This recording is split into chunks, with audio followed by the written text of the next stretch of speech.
बिस्मिल्लाहिर्रहमानिर्रहीम। अस्सलाम वालेकुम। एमरा न्यूज़ के साथ मैं हूँ वाकिफ फयाज। पूछो ज़रा ये कौन सी दुनिया से आए हैं, कुछ लोग कह रहे हैं हमें कोई गम नहीं। नाज़रीन, आज सोशल मीडिया पर एक बहुत अजीब वाक़या आपकी नज़रों के सामने से गुजरा होगा। ऐसी राजा कासम की मौत एक सान्या है, हमारे लिए एक सवालिया निशान है।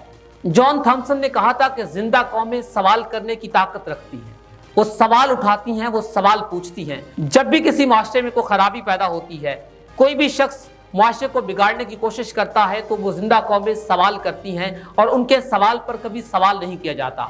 ओशो ने क्या खूबसूरत बात कही थी। ओशो ने कहा था कि जिंदगी में कभी भी उस चीज के पीछे मत भागिएगा जिसे मौत निकल जाए, जिसे मौत खा जाए, क्योंकि दुनिया की तमाम चीजें बड़ी फानी हैं। जो चीज बाकी रहने वाली है वो आपकी खुददारी है, वो आपकी खुदी है। किसी ने क्या खूब कहा था कि शोहरत की बुलंदी भी पल भर का तमाशा है। शोहरत की बुलंदी भी पल भर का तमाशा है, जिस डाल पे बैठे हैं वो टूट भी सकती है। राजा कासम की मौत एक इंतहाई बड़ा सान्या है। उनके एक दोस्त का बयान सोशल मीडिया पर वायरल हो रहा है। वो बता रहे थे कि राजा कासम एक ऐसे तालिबे इल्म थे जो हमेशा अपनी क्लास की पहले बेंचों पर बैठे दिखाई दिए, जिन्होंने हमेशा मेहनत की, जिन्होंने हमेशा कामयाबी के लिए कोशां रहे। उनका दोस्त ये बात बता रहा था कि मैंने राजा कासम की गाड़ी को हमेशा किताबों से भरे हुए देखा।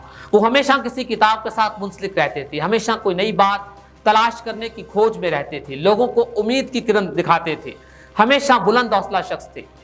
उनके साथ ये सान्या क्यों पेश आया? उनका आखिरी बयान हमारी इंतजामिया पर, हमारी सोच पर एक तमाचा है। वो जिंदगी के इस मौके पर पहुंचकर, जिंदगी की इस कामयाबी पर पहुंचकर अपनी ज़्यादा जिंदगी को, अपनी आम सी जिंदगी को इस ऐसी शिप की जिंदगी से तरजीह दे रहे हैं। क्यों? इसके पीछे क्या सिचुएशन है, इसके पीछे क्या सूरत हाल है? वो अपने बयान में बता रहे थे कि हमसे लोगों के बारे में सवाल होगा, लोगों के हकूक के बारे में सवाल होगा। जैसे नबी अकरम सल्लल्लाहु अलैहि वसल्लम ने फरमाया था कि कुलुकुम राइन व कुलुकुम मसऊलन अन रइयतिन, तुम में से हर एक शख्स बादशाह है और उससे उसकी बादशाहत के बारे में सवाल होगा। हम लोग जिस भी ओहदे पर बैठे हैं, जिस मंजिल पर भी बैठे हैं, हमें ख्याल रखना है कि हम बंदे बन के रहें, बंदों का रब मत बनिए।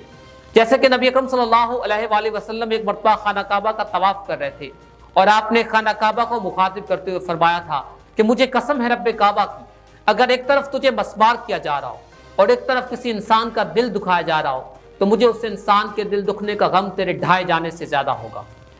एक लम्हे के लिए सोचिए, अबर्रा जब उसने खाना काबा को मस्मार करने का सोचा, खाना काबा को नुकसान पहुंचाने का सोचा, तो अल्लाह तबारक व तआला ने, he was about 70-60 miles away from खाना काबा।